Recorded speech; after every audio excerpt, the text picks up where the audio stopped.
Clara had always wanted more than what her small town could give. She wasn't satisfied with the quiet streets, the slow life, or the way everyone knew everyone's business. While her classmates dreamed of steady jobs and simple families, Clara wanted cameras flashing in her face, crowds shouting her name, and magazines printing her picture. Fame was her hunger, her obsession. But there was a problem. Nothing about Clara stood out. She wasn't a singer, she couldn't dance, and she had no special talent that would make the world stop and watch. Every time she auditioned for something, she was dismissed. Next, they said, without even looking up from their papers. Clara hated being ignored. She scrolled endlessly on her phone, watching people go viral for the strangest reasons. A man who ate giant meals on camera, a girl who dressed her cats in costumes. Even people who claimed to speak to spirits had millions of followers. Clara's envy grew until it burned inside her. One evening, as she sat in her dimly lit room, she stumbled upon an article online. The headline read, "She married a ghost and became famous overnight." Clara's eyes widened. The story described a woman in another country who had held a wedding ceremony with a spirit and had gained massive attention for it. Newspapers wrote about her. Television shows invited her for interviews. People couldn't stop talking. Clara's heart raced. "That's it," she whispered to herself. "That's how I'll be remembered. That's how I'll be seen." The idea sounded ridiculous, but the more she thought about it, the more it made sense. She didn't need talent. She didn't need years of hard work. She only needed one shocking move that the world couldn't ignore. A wedding with a ghost would be the shortcut she was looking for. But where would she find a ghost? Clara began researching. She visited abandoned houses, cemeteries, and dark corners of the internet where people shared rituals for contacting the dead. Most nights, she returned home empty-handed, frustrated but not defeated. She knew the dead were real. She just had to prove she was serious enough for one of them to notice her. Then one night, she tried a ritual she found on an old forum. It required a mirror, 3 candles, and her own voice calling for a willing spirit to step forward. She set everything up in her room, closed the door, and whispered into the flickering light, "I invite the forgotten, the unseen, the restless. If you hear me, come, be with me, marry me, and I will make sure the world remembers you." At first, nothing happened. Clara almost laughed at herself, but then the candles flickered, though there was no breeze. Her reflection in the mirror shifted slightly, like someone else was standing behind her. The air grew cold, and her heart pounded so loudly she thought it would burst. A voice, low and smooth, filled the room. "You want fame, I want life again.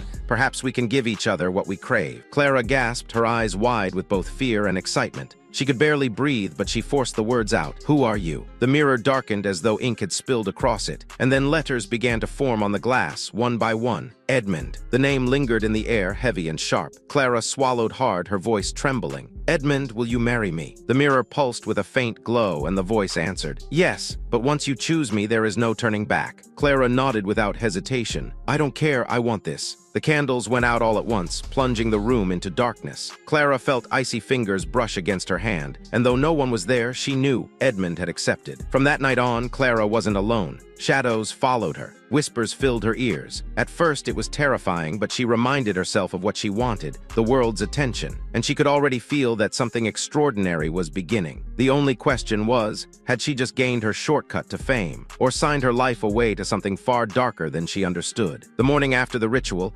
Clara woke with the name Edmund echoing in her mind. She had dreamed of cold halls and candlelit corridors, as if she were walking through an old mansion with someone she couldn't see but could feel. When she opened her eyes, the air in her room was still cold, and the mirror where she first saw him was faintly fogged, though she hadn't breathed on it. She whispered, "Are you still here?" The mirror darkened for a moment, then cleared. A faint tap echoed from inside the glass. Clara smiled. Edmund was with her. She wasted no time planning. A wedding, she decided, had to be grand. If she wanted people to pay attention, she needed dresses, flowers, music, and guests, even if the groom was invisible. She posted online, "I am marrying a ghost. His name is Edmund. Stay tuned for the wedding date." At first, people laughed. Some called it a prank. Others accused her of desperation. But as the days went by, more people followed her updates, curious to see if she was truly serious. Clara fed their curiosity. She posted videos of herself talking to the air, of candles flickering by themselves, of doors creaking open while she whispered, "Edmund is here." Slowly, the laughter turned into fascination.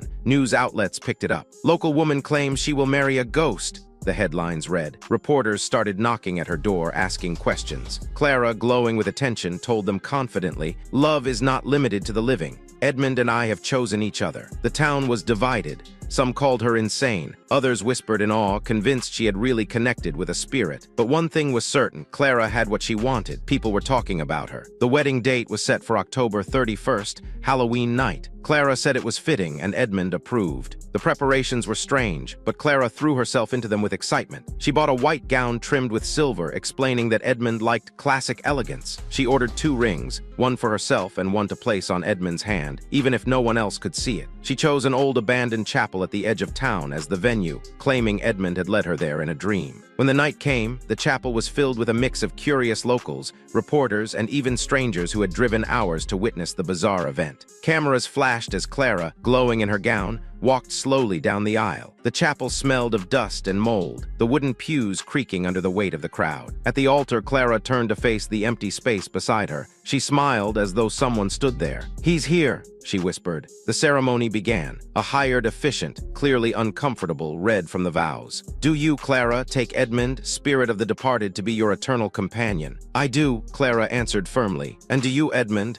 take Clara to be your eternal companion?" The chapel fell silent. Some guests giggled nervously, others rolled their eyes. But then a gust of cold wind swept through the room, snuffing out several candles. A whisper echoed faintly, low and chilling. "I do." Gasps filled the chapel. Some screamed and ran for the door. The officiant turned pale, stammering as he rushed to finish the ritual. Clara, unfazed, slid the ring onto the invisible hand, smiling with triumph. She raised her arms and declared, "We are married." The crowd erupted in chaos. Some believed, some doubted, but no one forgot. Within hours, videos of the event flooded the internet. Headlines screamed, "The ghost wedding, real or hoax?" Clara's name spread across social media, and just like she dreamed, the world was finally watching her. That night when she returned home, Clara sat in her wedding dress before the mirror. She whispered, "We did it, Edmund. Everyone knows us now." The mirror shimmered and Edmund's voice replied, "Yes, but fame comes with a price, Clara, and you must be ready to pay it." Clara shivered, but she brushed it off. She was too busy basking in the glow of her sudden stardom to think about warnings. For the first time in her life, she was exactly where she wanted to be, center stage. But she had no idea that the curtain had only just lifted, and the show she had entered was darker than any performance she could have imagined. Clara woke the next morning to her phone buzzing nonstop. Messages, comments, and calls flooded her screen. News channels wanted interviews. Podcasts invited her to speak. Her social media follower count shot up by thousands every hour. She sat up in bed, still in her wedding dress, grinning from ear to ear. "We did it, Edmund. We're famous," she whispered. The mirror on her dresser rippled faintly,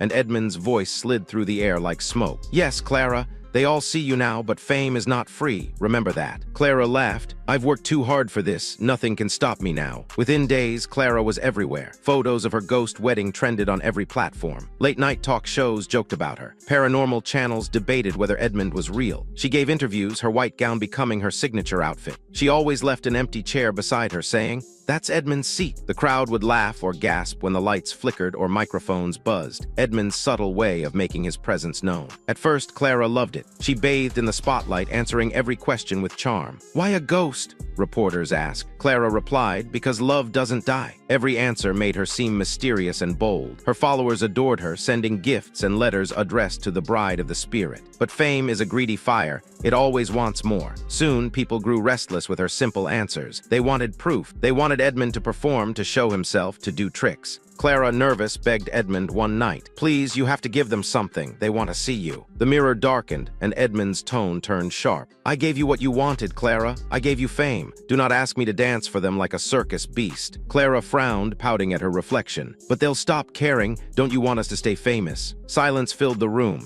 Then slowly, the shadows in the corners deepened, and Clara felt icy fingers grip her shoulders. "Do not mistake my patience for weakness," Edmund hissed. "You promised me life again. I will take what is mine. You will not order me like a puppet." Clara froze, her heart pounding. She nodded quickly. Okay, I'm sorry." The hands vanished. The air warmed, but the warning lingered. Still, Clara couldn't stop. Fame was addictive. She began staging more public rituals, calling Edmund to appear while cameras rolled. Sometimes the lights flickered. Sometimes a cold mist drifted across the stage. Each time, Clara smiled wider, but inside she was trembling. She never knew how far Edmund would go, or if he was even listening to her anymore. Her fame exploded even more when one night, during a live stream, a glass flew off a shelf behind her and shattered on the floor. Thousands watched live as Clara gasped, clutching her chest, whispering, "He's here with me." The clip went viral. People screamed in the comments, "Proof! She really married a ghost." Brands reached out to sponsor her. Paranormal investigators offered her money to appear on their shows.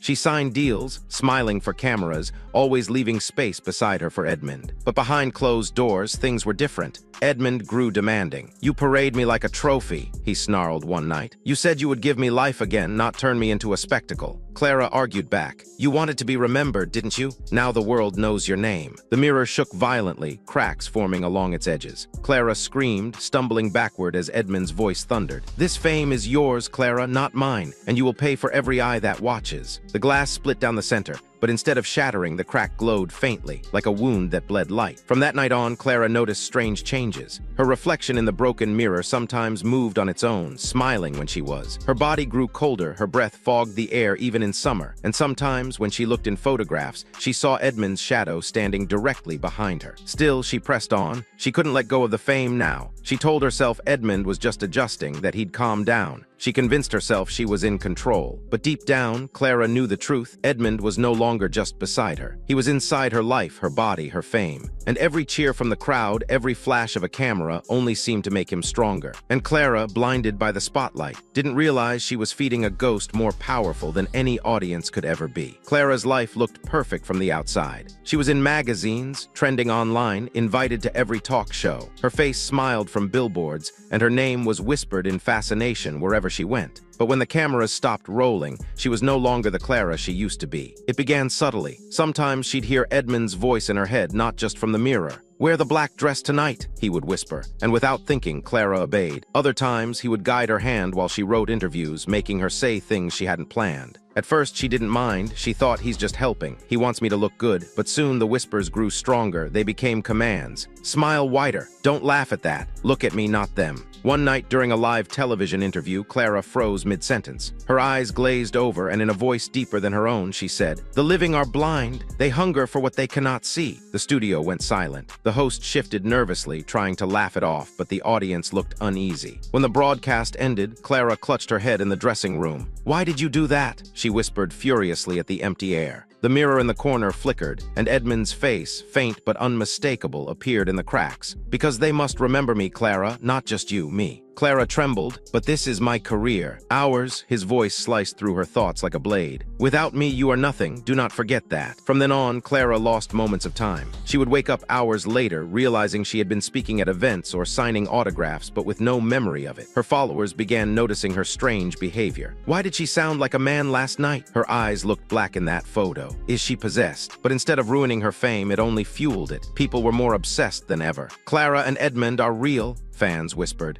She really did marry a ghost. The money poured in, yet Clara grew weaker. Her skin turned pale, her hands shook, and sometimes she felt like she wasn't moving her own body. Edmund was taking more control each day. At home, the haunting was worse. She no longer had to light candles to summon him. He was always there. The lights dimmed when he was angry. Objects flew when she refused him. One night, she tried to leave her apartment, desperate to breathe fresh air without his presence. But when she reached for the doorknob, her hand froze midair, locked in place by an invisible grip. Edmund's voice snarled inside her skull. "You belong to me. You will not run." Clara collapsed to the floor, sobbing. "I only wanted to be famous." "And famous you are," Edmund replied coldly. "But now you are also mine." The next day, she looked in the mirror and gasped. Her reflection smiled before she did, moving a fraction of a second ahead of her. Its eyes were hollow, dark, filled with Edmund's presence. Terrified, Clara called her mother, who still lived in the quiet town she had abandoned. Her mother's voice trembled on the phone. "Child, stop this madness. You've tied yourself to something evil. End it before it ends you." "I can't," Clara whispered. "He won't let me." Her mother sobbed, but Clara hung up quickly. She knew the truth. Edmund wasn't just a ghost she married for attention. He was her master now, and he had no intention of letting her go. That night, during a grand performance staged for her millions of followers,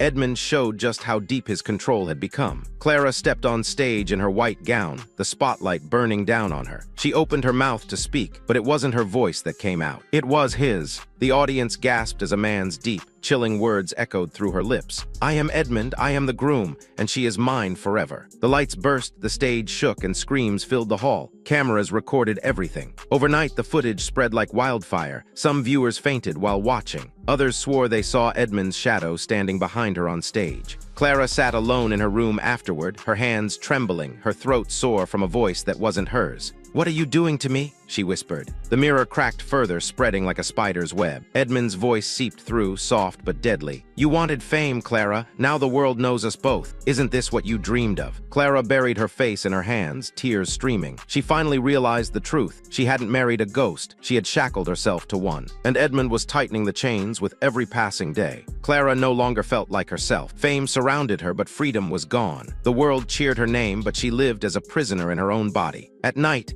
Edmund's whispers filled her head. During the day, his cold grip guided her every move. She couldn't take it anymore. She had to find a way out. One afternoon, Clara searched the internet for answers. How to break a marriage with a ghost, she typed desperately. Dozens of strange forums appeared. Some users laughed, calling her insane. Others offered rituals, burning salt, chanting prayers, wearing iron. One message caught her eye. You can't divorce the dead. You can only banish them. The word banish made her shiver. Could she really cast Edmund out? She remembered her mother's warning. Without telling anyone, Clara booked a secret trip back to her hometown. She wore sunglasses and a scarf to hide from paparazzi, but even then she felt Edmund watching. The moment she stepped into her childhood home, her mother embraced her tightly. "Oh, Clara," she whispered, "you're pale as death." Clara broke down. "Mom, he's taking over me. I don't know how much longer I can resist." Her mother nodded grimly. "There's someone who can help. An old priest still lives on the edge of town. He knows about restless spirits." That night they drove through winding roads to a small chapel. Inside, the priest listened as Clara poured out everything: her ghost wedding, the fame, the loss of control. He studied her carefully, then said, "Child, you welcomed him freely. That gives him power. To send him away, you must reject him completely, body and soul. But it won't be easy. He will fight." Clara shivered. "I'll do anything." The priest prepared a ritual. Candles flickered, the air grew thick, and Clara sat in the center of a circle of salt. He began to chant. For a moment, Clara felt lighter, as if Edmund's grip was slipping. She almost dared to smile. Then the temperature dropped. The flames bent sideways, nearly extinguished. And from the shadows, Edmund's voice thundered. "You dare betray me, Clara." The salt line cracked. The mirror on the chapel wall darkened, and Edmund's figure emerged, tall, skeletal, his eyes burning with rage. Clara screamed. The priest held up a cross. "You have no place here. Return to the void." Edmund laughed, a sound that rattled the walls. "Fool, she is bound to me. Her fame feeds me. She wanted me, and now she is mine." Suddenly, Clara's body convulsed. Her hands clawed at the floor as her mouth opened in a guttural scream that wasn't her own. Edmund was speaking through her again. "You cannot take her. She chose me." Clara fought with all her strength, crying out, "I didn't choose this." The candles blew out. Darkness swallowed the chapel. When the light returned, the salt circle was broken, the priest was on the ground, and Clara was trembling in her mother's arms. Edmund was gone, but not defeated. His voice slithered inside her skull. "You cannot run, Clara. You cannot hide. I am inside you now." On the way home, Clara stared out the car window, her reflection in the glass smiling when she was. She whispered to herself, "I'll try again. I'll find another way." But in her heart, fear gnawed. What if she could never be free? Days later, Clara returned to the city. Her followers had exploded with curiosity. Where had she gone? Why had she disappeared? To distract them, Clara staged another live stream. She smiled weakly into the camera, pretending everything was normal. But halfway through, her body stiffened. Her eyes rolled back, and Edmund's voice boomed from her lips. "She belongs to me, forever." Millions watched in horror. Some unfollowed immediately. Others became more obsessed than ever. News outlets replayed the footage on loop. Paranormal experts claimed Clara was possessed. Skeptics said it was a hoax. But Clara knew the truth. Edmund was tightening his hold. After the stream ended, Clara collapsed on the floor, shaking violently. She whispered through tears, "Please, Edmund, just let me go." The mirror in her apartment reflected his dark silhouette, grinning. "You wanted fame, Clara, and now even death won't free you from me." For the first time, Clara realized she wasn't just fighting for her career. She was fighting for her soul. Clara lay on the cold floor of her apartment, staring at the ceiling. The city outside buzzed with life, cars honking, people laughing, screens glowing with her name. But she felt like she was already buried underground. Every sound, every breath was shadowed by Edmund's presence. Her body was weak. Her skin had grown so pale that makeup no longer hid it. She rarely ate. Her fans gushed about her otherworldly glow, never realizing it was death creeping in. One night, she stood in front of the mirror, the cracks stretching like veins across its surface. "I can't live like this," she whispered. The reflection smiled, though she hadn't. Edmund's shadow leaned close, his voice curling like smoke. "You don't need to live, Clara. You just need to stay mine." Tears streamed down her face. "What do you want from me?" "Everything. Your fame feeds me, your fear binds me, your body carries me. Together, we are eternal." "No," Clara said, her voice trembling. "I won't let you." She turned to run, but the lights flickered. Her legs buckled as if invisible chains wrapped around them. She collapsed, gasping. Edmund's laughter filled the room. "You can't escape." Not anymore. That night, Clara dreamed she was standing at her own grave. The tombstone read, "Clara Bennett, beloved bride of the spirit." As she knelt, Edmund's skeletal hand wrapped around hers. "See," he whispered, "even in death we are together." She woke screaming, drenched in sweat. Clara knew then that she had only one chance left. She couldn't rely on priests, on salt, on rituals. Edmund had grown too strong. The only weapon she had was herself. She researched everything she could about spirits bound by desire. The message was always the same. They cling to the living's energy. To starve them, you must deny them what they crave most. Clara thought about it for days. What did Edmund crave most?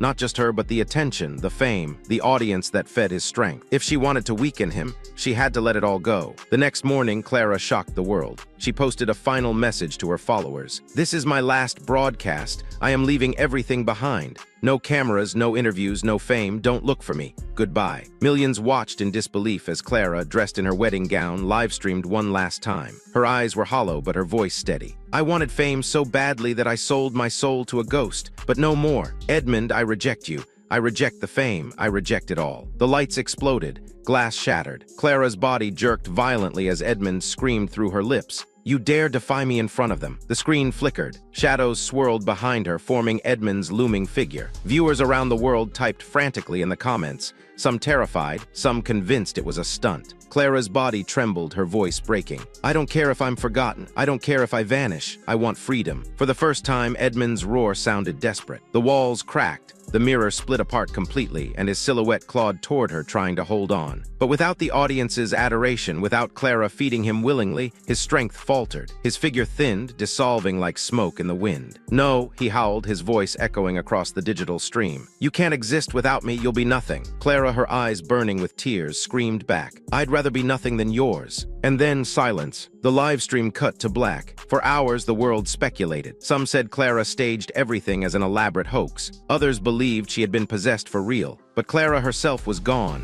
No more interviews, no appearances. Her accounts went dark. Weeks passed. Rumors spread. Sightings of her in small towns, whispers of her living quietly under a new name. No one knew for sure. But one thing was certain, the bride of the spirit had vanished. Some claimed Edmund still lurked in mirrors, waiting for Clara to falter, waiting for her to crave fame again. But Clara, wherever she was, had learned the hardest lesson of all. Fame can be won in a moment, but freedom is priceless. And sometimes, to save your soul, you must let the whole world forget you.